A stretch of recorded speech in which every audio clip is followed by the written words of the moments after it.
พามาเกลือเป็ดทุกคนก็สิพามาเบิ่งเขาก็เขากะเขาเนาะนี่เดือนปลายเลยเด้โอ้ยพามาดูก้าบางในไปจีบอุ้ยน้องตลกหยากอะลี ป้าดโตจีบใหญ่แห้งแล้วพี่น้องเอ้ยฝนก็บอกกระบาบเลยบ่ เบิ่งเนี่ยนะเบิ่งจีบมาแน่พี่น้องมึงนะป้าดโตลกยากขนาดนั้นนี่นะฮู้ป้าดหับรองไว้เลยว่าลกโคตรยากพี่น้องกะมันแก่โพดเนาะดีพอดีฝนก็บ่ตกแนวนี้นะขึ้นบ้างจะมันจะสิได้ดำนาอยู่บ่เด้พี่น้องปีนี้บ่แม่นว่าได้คันฝนบ่มีนี่ก็ทุกสิ่งทุกอย่างนี่ยากไปเบิดเนาะนับตั้งแต่อาหารการกินพี่น้องฝนบ่มีแล้วก็เฮ็ดก็บ่ออกปลาก็บ่ออกปลาปูลงโต่งกงเต่งกับปีนี้คือสิเงียบแล้วนะคันปลาแนวนี้นะบ่มีปลาลงโต่งแท้ๆพี่น้องดีบ่ดีคลงกับปลาน้อยปีนั้นน่ะช้ำนี่มือเนาะสิมีแต่ปลารุ่นน้อยมีฝนเนาะถ้าฝนตกมากับบ่อึดของอยู่ของกินเนาะคำว่าแรงนี่บ่ได้ว่าแต่เรื่องเขาเนาะอาหารการกินก็หายากกันแรงวานบอยมาเห็นงูเขียวเลยนี่เสียวเลยมามืดๆคืนนี่ฟับเลยว่าเงี้ยงูเขียวอยากชบหัวบ่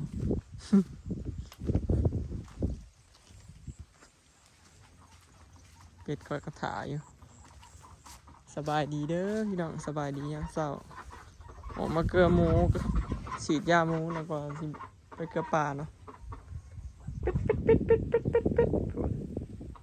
ไข่ให้ออกอยู่เลยนี่อากบอกพี่น้องเคยอยู่ขอดแล้วก็บอกเหลือ2 โตหลอดเขามาสวนก้อนพี่น้องมาเกลือลูกๆก่อน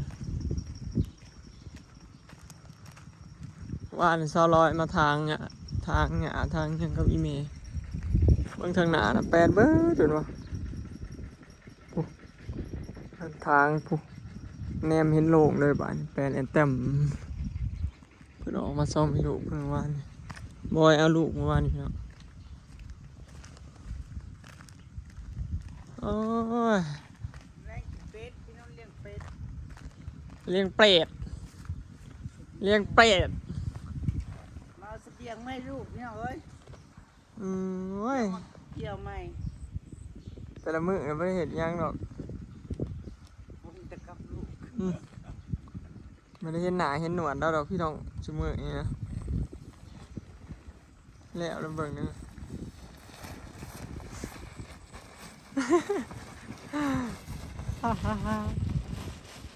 เจ้าหัวเลยพี่น้องเบิงนี่ครับไปแล้ว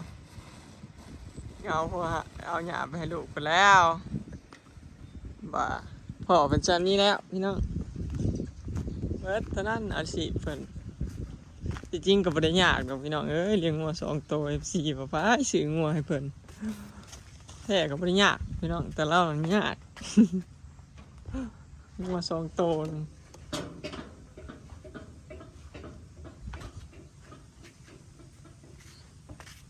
เลี้ยงงัวมันก็บ่ได้ว่ายากพี่น้องงัวมันน้อย2 ตัวเนาะจริงเขาตัดหญ้าให้แล้วก็แล้วเราผัดเกี่ยวมือได้แล้วปลาค่อยให้มันมาก่อนนี่มาแล้วอาหารเบิดว่าจะเมียคนบ่ได้เอาเมียทางหัวอาหารมือ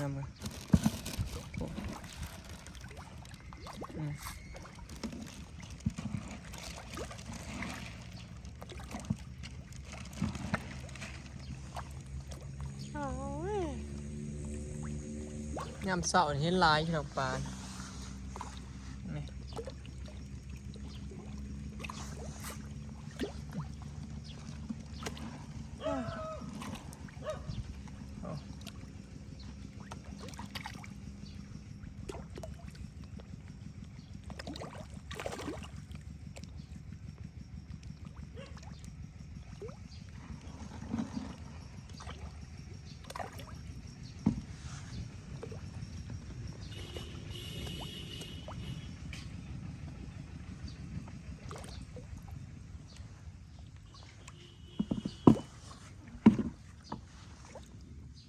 เค็งอะมีแต่ตัวใหญ่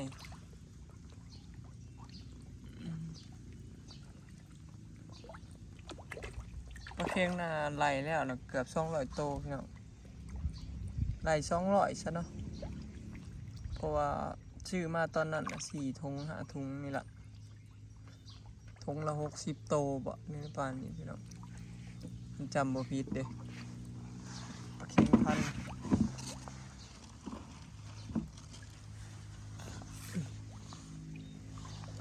ปลาน้อยๆนะปลาตะเพียนเลยพี่น้องตัวน้อยๆ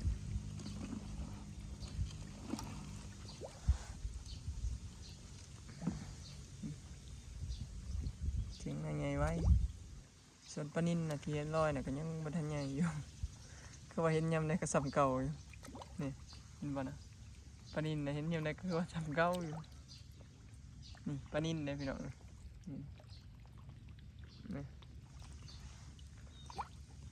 เห็นยำในคือว่าสับเก่าเนาะ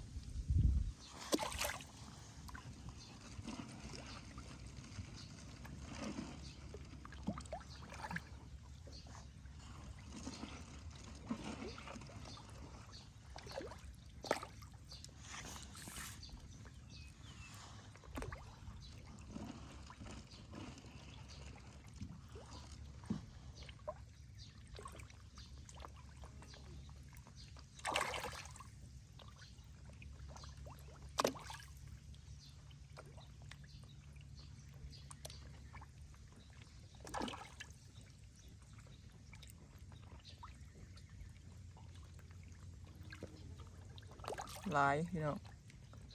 ยามมาเกลือยามเสาร์ปลาหลายขึ้นมากินบัจุโต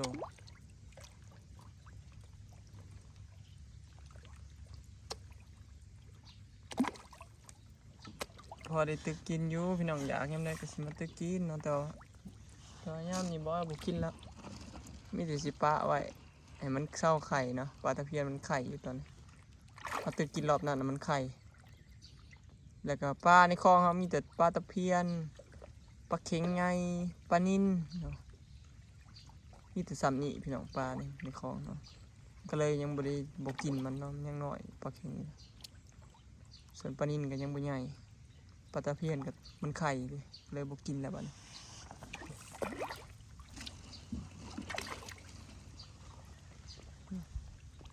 เค็งนะพอทอดแล้วแต่ว่ามันเป็นปลาเค็งพันธุ์ใหญ่เนาะถามใหญ่กันใหญ่เคยกินเท่าหนึ่งน้องปลาเค็งพันธุ์โตหนึ่ง3-4 นิ้ว2-3 โตโลปลาเค็งใหญ่แต่ว่าซื้อมาแต่ฝั่งไทยเด้เขาเจ้าเลี้ยงขายอยู่ฝั่งไทยแต่บ้านเฮานะส่วนหลายเนี่ยเห็นแต่3 นิ้วยังใหญ่สุดปลาเค็งใหญ่เนี่ยแต่ว่าอยู่ไทยเขาเจ้าเอามาขายรอบก่อนนะเขาเจ้าเลี้ยงปลาขายอยู่ไทยนะบอยคนในบ้านเอามา3-4 นิ้วเนี่ยพี่น้องปลาเค็งใหญ่นี่แหละนี่ถอดกินปีแล้วนี่เนาะก็เลยเอามาเลี้ยงพี่น้องมันใหญ่แต่ก็มันแซ่บเนาะยินมาแต่ฝั่งไทยก็เจ้าเลี้ยงหั่นล่ะใหญ่เลยแต่บ้านเฮานะยังบ่เคยกินปลาใหญ่ปานนี้อีกเทื่อ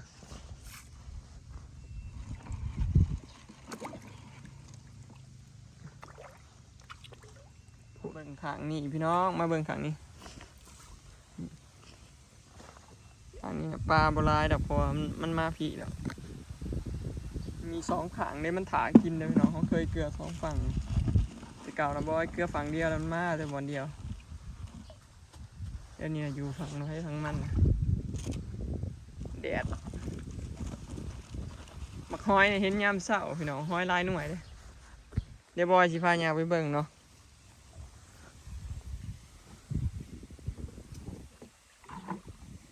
มันสิขึ้นมาจับอยู่ในนี่แคมนี่เดี๋ยวมักฮ้อยบอยมาชะลอยมาปล่อยมีแต่หน่วยใหญ่เด้อันนี้บอยลูกมันมาจากหน่อยๆเด้มันจับตำแคมผ่านนี่พี่น้องหลายหน่วยเติบได้ผู้จับตำแคมผู้ทางฝั่งพุ่นก็มีมาเบิ่งพักตบที่บอสมาปล่อยแต่ของนี่ใหญ่นะพักตบไว้ก็จับนี่อันนี้พักจอกมาแต่ของ งามอยู่เด้เกิดออกซิเจนอยู่เด้พักเกษตรเกษตรปลากินเบิดพี่น้องเหลือแต่กลางแต่จริงมันก็บ่ได้ตายดอกแต่ว่าปลากินใบกินหยังมันเบิดเนาะผักบ้งก็ลอยลงปลูกให้มันลอยลงน้ำนี่ก็กินเบิดเหียนเบิดปาดผักบ้งใส่เมื่อวานนี่ก็บ่ได้ย่างพี่น้องปลากินเก่งอะไรกินผืนสุดยอดกินหลายพร้อมพี่น้อง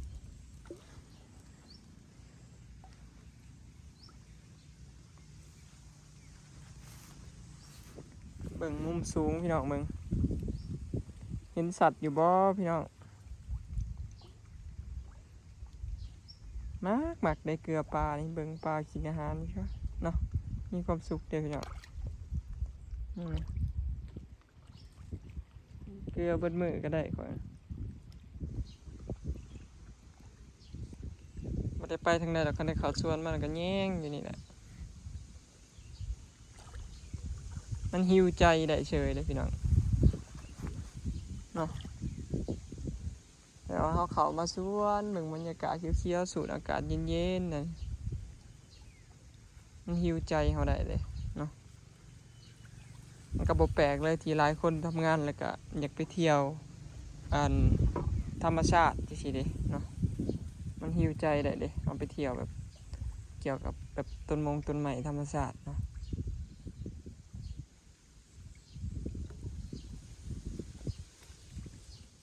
เบิ่งดอกกระเจียวพี่น้องมือนี่ออกหลายได้เบิ่งเนี่ยโอ้นี่ออกลายพี่น้องมือนี่ดอกกระเจียวเนาะมีผู้ใดมากินเนี่ยพี่น้องมันบ่เห็นเนาะจริงๆออกลายเด้นั่นน่ะหนุ่มเห็นบ่ออกลายพี่น้องมือนี่ผู้เต็มถีบเลยถ้ามันเก็บก็สิได้อยู่2 กรัมพุ่นละออกตลอดนะ2 มื้อออกเท่านึงพอดีเลยงามอ่อนๆเนาะมันบังอ่ะใบมันพี่น้องก็เลยบ่เห็นจริงๆมันเปิดเบิ่งเห็นได้ผู้ใดมักกินแน่พี่น้องลวกดอกกระเจียวเนาะมื้อน่ะซะร้อยกระเด็ดเป็นแกงมาใหม่ซุ่มกันอยู่ตุบก็ทำมีหั่นล่ะนี่เด้พอได้เก็บกินเก็บขายอยู่เด้เนาะ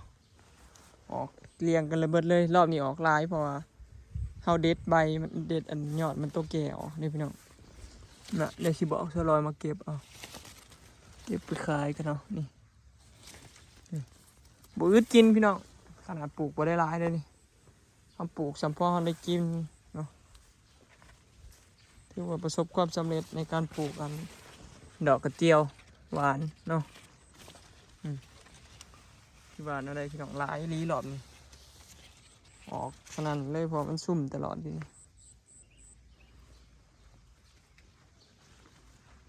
เป็นบักฮูเขาก็จะตายเหลืองนี่ก็เป็นเพี้ยเขื่อนซิมนำ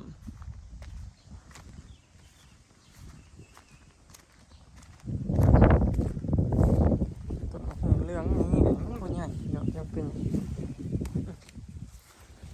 ต้นนี้ก็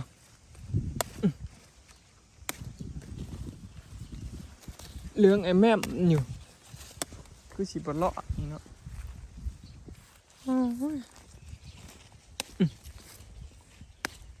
เหลืองเนาะนี่ก็อึดอยู่บ้านนี่ก็อึด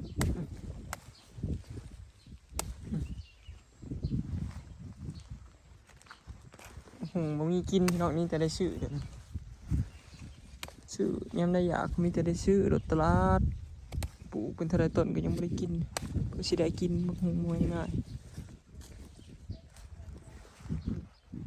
ต้นนี้คือกันพี่น้องมันก็เริ่มใหญ่เรื่องบ่สิเด็ดถิ่นนะบ่มีประโยชน์ดอกงามันบ่มีประโยชน์บังแดด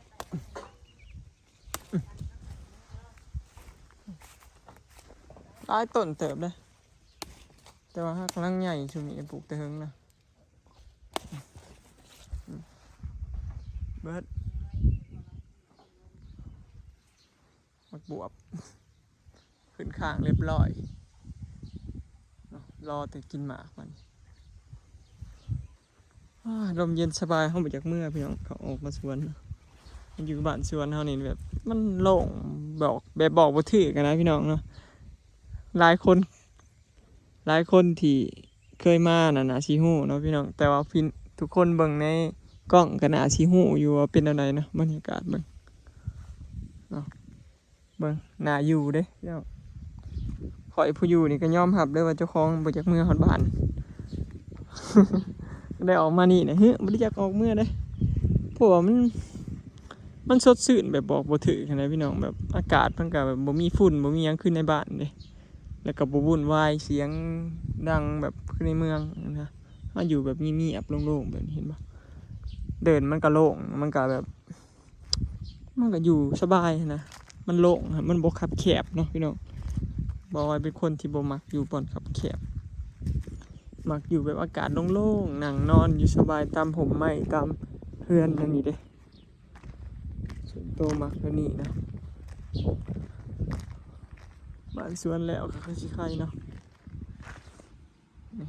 มันโล่งเด้บ่แม่นเว้าเด้ความโล่งความกว้างน่าอยู่นี่ต่างกับอยู่ในบ้านนี่หลายเลยล่ะพี่น้องคนละโลกเลยสมว่าเนาะ